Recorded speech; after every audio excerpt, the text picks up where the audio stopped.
नमस्कार दोस्तों, स्वागत है आपका हरिओम नगरी में।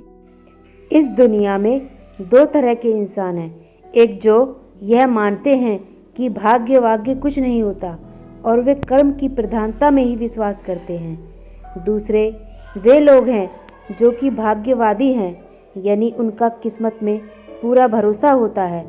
उनका दृढ़ विश्वास होता है कि जो भाग्य या किस्मत में लिखा है वो होके ही रहेगा। आज का युवा भी यही सोचता है कि बिना कुछ किए ही उसे सब कुछ मिल जाए जो वह चाहता है। इस विषय पर अक्सर बहस होती रही है कि आखिर कौन बड़ा है, भाग्य या कर्म। भाग्य और कर्म को अच्छे से समझने के लिए पुराणों में एक कहानी का उल्लेख मिलता है। एक बार देवर्षि नारद जी बैकुंठ धाम गए। वहाँ उन्होंने भगवान विष्णु को नमन किया। नारद जी ने श्री हरि से कहा, प्रभु, पृथ्वी पर अब आपका प्रभाव कम हो रहा है। धर्म पर चलने वालों को कोई अच्छा फल नहीं मिल रहा है। जो पाप कर रहे हैं उनका भला हो रहा है। तब श्री हरि ने कहा, ऐसा नहीं है देवर्षि, जो भी हो रहा है सब नियति के जरिए हो रहा है। भगवान ने कहा, कोई ऐसी घटना बताओ।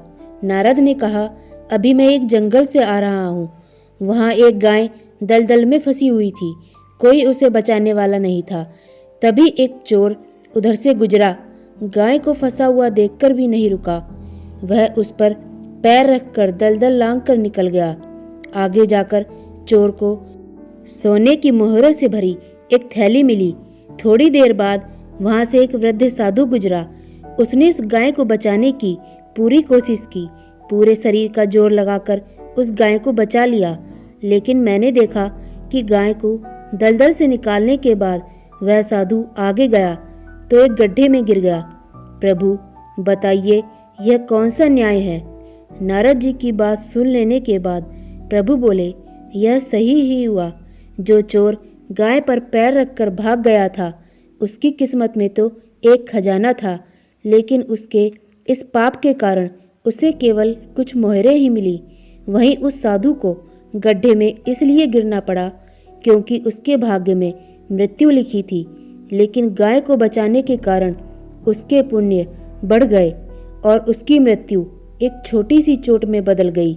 इसलिए इंसान को अच्छे कर्म करते रहना चाहिए, क्योंकि कर्म से उसके भाग्य को भी बदला जा सकता है। अच्छे कर्मों का फल सदैव अच्छा ही होता है, लेकिन कई बार अच्छे कर्म करने के बाद भी आने वाली परेशानियों से हमें लगता है कि अच्छे कर्म करने के बाद भी परेशानियां कम क्यों नहीं हो रही।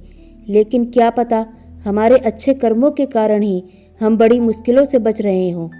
कर्म फल ऐसी फसल है कि जो बोएंगे वही काटेंगे।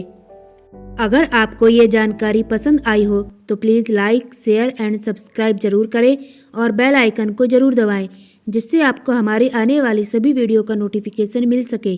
धन्यवाद।